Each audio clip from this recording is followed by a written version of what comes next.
Well, if not, I would now leave the field to Céline.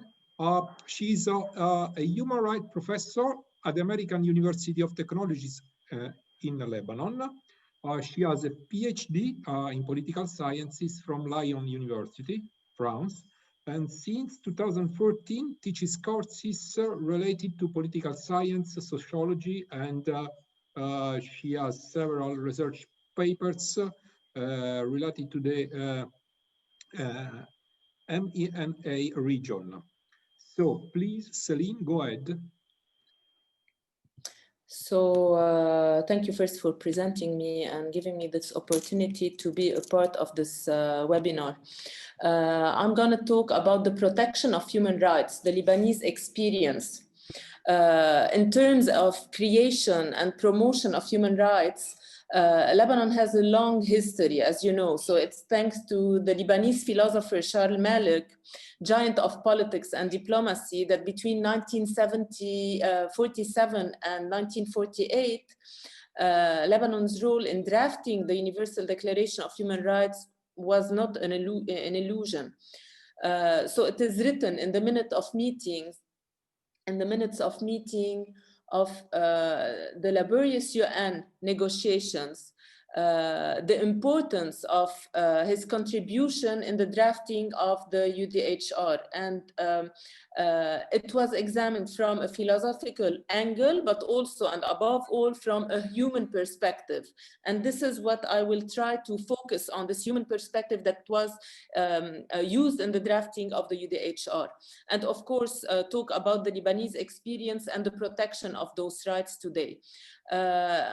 As in terms of protection of human rights, and despite the signature of almost all binding conventions, covenants, and treaties, it is important also to state that the Lebanese state still did not finish its transition to the rule of law, even though compared to its Arab neighbors, Lebanon has realized long time ago its democratic transition.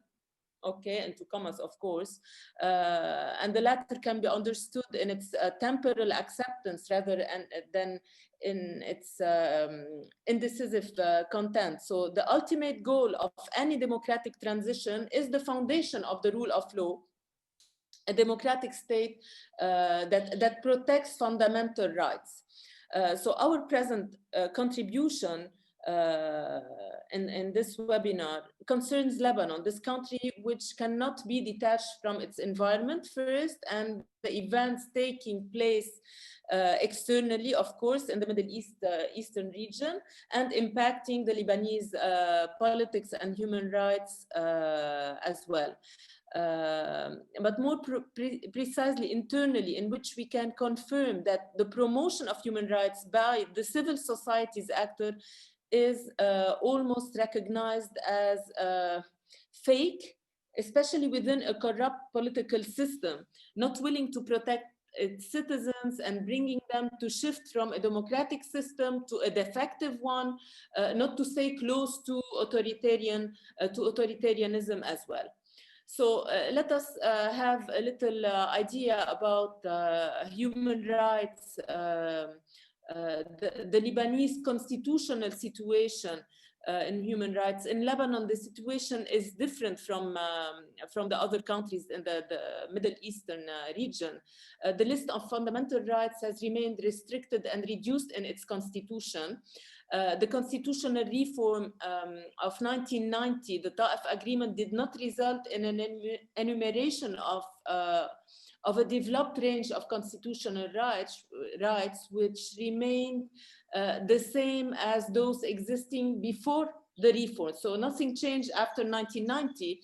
The rights drawn up do not exceed those cited in the preamble and in chapter 2 entitled "The Lebanese, Their Rights and Their Duties," which devotes just 8 articles among the 10 constitutional rights. So they are limited to the principle of equality, freedom and safety, freedom of opinion and conscience, education, expression and press, the protection of private life, devoted only to the residential aspect, the home, the inviolability of home, and to the right of property.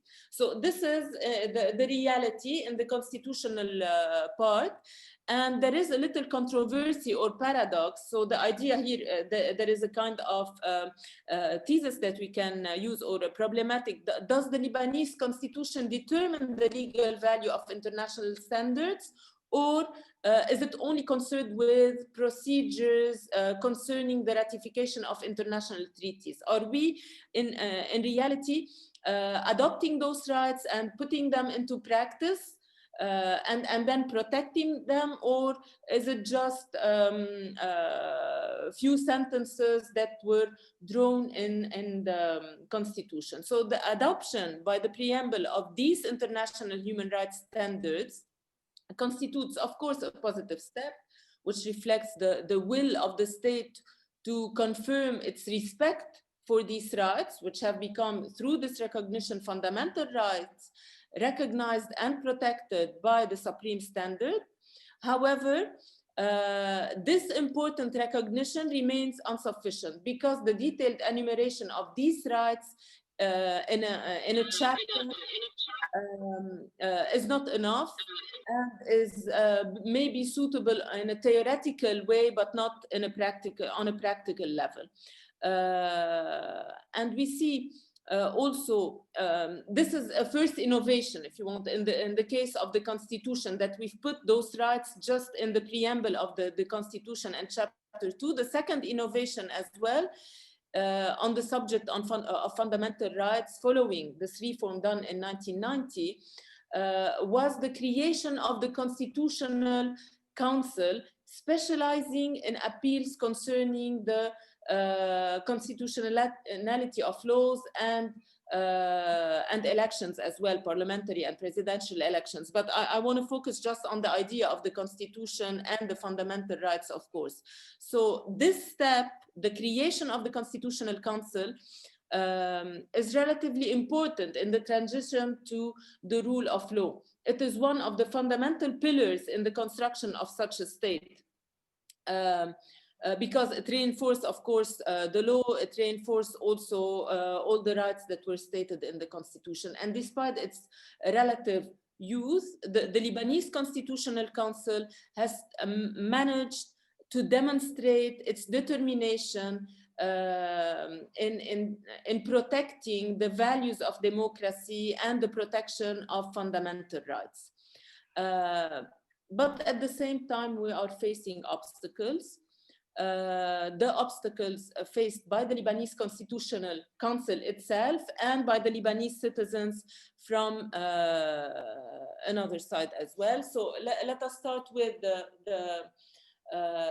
protection of human rights that is having those obstacles. The Lebanese Constitutional Council is a guarantor of the Constitution and faces considerable obstacles in a state where, as you know, the proper functioning of institution is but an exception.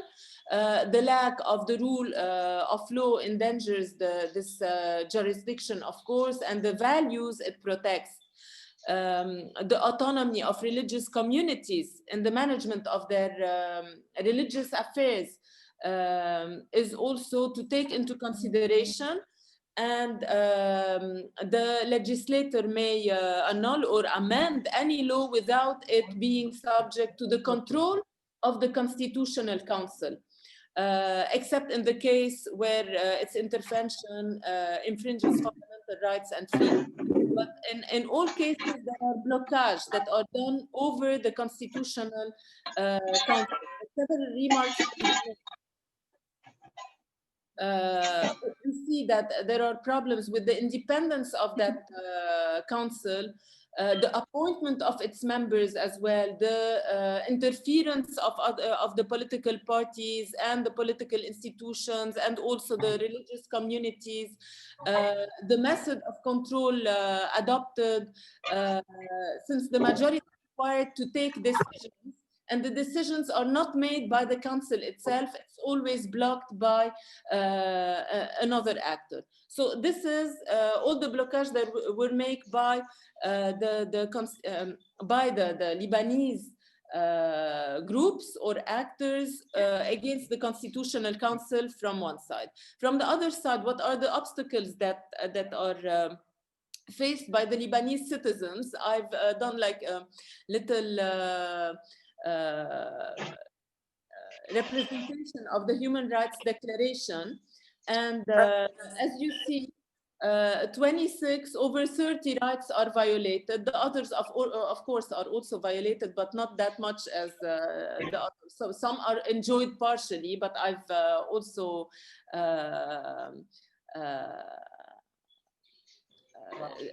put a tick on them. So yeah, even went so far as to argue that what are commonly called human rights fall within the realm of natural law, in the sense that the individual benefits from them by the mere fact of his existence. The case in Lebanon is too far from this statement. It is indeed to Charles Malik that humanity owes the consecration of human rights and rights of the individual and the human values within the international legal framework.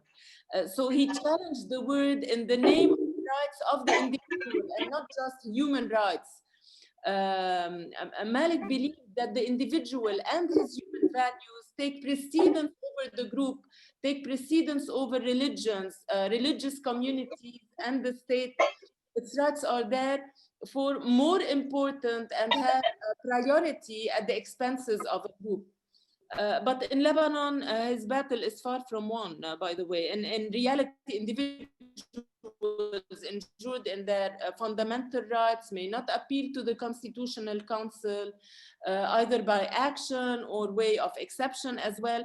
Let us check through this Human Rights Declaration the rights that are denied to the Lebanese citizens, while just focusing on negative civil political rights or positive economic cultural rights and social rights, not to take into consideration the collective rights, so environmental or women's rights, children's rights, LGBT community rights. Come faccio a far funzionare il microfono, la telecamera, il cazzetto?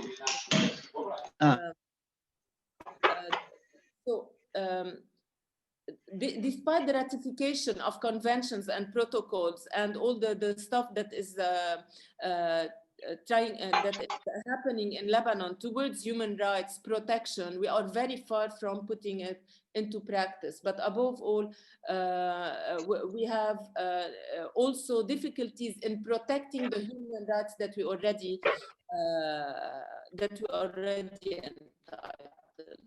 So this is the slide concerning the rights that are violated.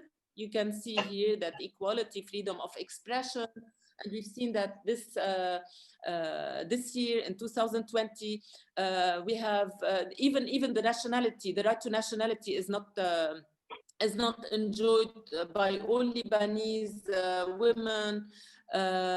Maybe okay, now it's a little bit. A kind of exception because of the situation, the COVID situation. We can participate a lot in the cultural life. So I've mentioned it as enjoyed by the Lebanese, or property or freedom of belief, because we have this possibility to enjoy this right, or the freedom of asylum, since lots of Lebanese also are leaving the country because of the economic situation. So the idea is how to protect human rights in reality in Lebanon. And in response to nationwide protests and strikes that broke out shortly after the government announced new tax measures in October 2019, the security forces used excessive force to disperse protesters and failed to protect people's rights to protest peacefully. We see also not long ago, like 1 month ago, and maybe less, the LGBT community right that were not recognized. the ratification of the document wasn't done by the Lebanese government as well. It was denied. It is a denied right. Security forces interrogated peaceful activists, journalists, and others for social media posts criticizing political and religious authorities. Women migrant workers also continue to suffer discriminatory practices under the kafala system or the sponsorship system. So we see that during this period in 2019, 2020, we have lots of difficulties to protect human rights. So we have to continue. The rights protection methods could be education about human rights that must become a part of the general public education. Dialogue between different Lebanese community representatives or even political parties. A truth commission are sometimes established also after a political transition, which was not still the case in Lebanon, but I think that we'll have to use also that kind of measure for those who perpetrate human rights violation, of course. Humanitarian aid or development assistance after the explosion in Beirut. So, and the civil society awareness, which is trying to continue to have a role to take and to try to protect its own right by its own hands. Okay, so as a conclusion, and as Charles Merheb wrote in his book entitled The Challenges of Human Rights, we can still confirm that human rights are non-permanent, of course, in Lebanon, and we still have a lot to protect them from the arbitrary of the state, from the intervention of non-state violent actors, and from the interference also of religious confessions in Lebanon that put priority to their specific laws or special laws before the constitution, the Lebanese constitution, and before, of course, the Universal Declaration of Human Rights. Charles Merheb believed that protecting and promoting human rights ought to be the organization's primary purpose, and he built this the UDHR, and I think that it's the best thing to do is to let the Lebanese citizen protect its own rights through the 4 basic principles that can guide a human rights work and protection, in which we see that the individual should come before any state or any ethnic and cultural group. The second thing is that the individual possess mind and consciousness as well. The coercion of the state is wrong, of course, and the individual conscience is the best judge of right or wrong and wrong. So this is how I conclude my presentation. If you have any question, I'm here to answer you. It's my pleasure to answer you. Thank you.